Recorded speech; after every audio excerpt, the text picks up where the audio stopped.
yang cerah. Jangan lupa sarapan, guys. Ini di sini udah ada ZX 25RR. Ini kita mau sarapan dulu. Pasang part-part racing. Ini menunya apa aja? Ini di sini ada Proguard Kabon. Jadi buat safety di stang itu ya, biar kalau senggolan itu amit-amit senggolan tuh aman gitu. Terus ada Stoplamp ProjectOne, ini 3in1, ada ratingnya langsung. Terus di sini ada Visor by Revv, smoke ya. Sama ada Hugger Kabon nih, cakep banget. Oke, langsung aja kita eksekusi. Nanti gimana tampilannya setelah dipasang, pasti tambah bikin ganteng. Let's go.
Oke, ini udah beres semua nih, dari visor, lalu Proguard,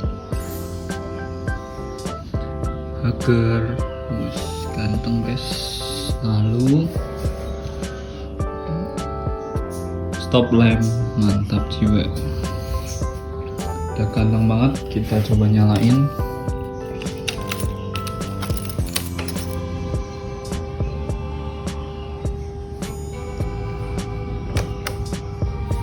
Setting dulu kanan, resik rem. Oke, setting kiri. Oke, udah ganteng banget ya, ZX 25RR.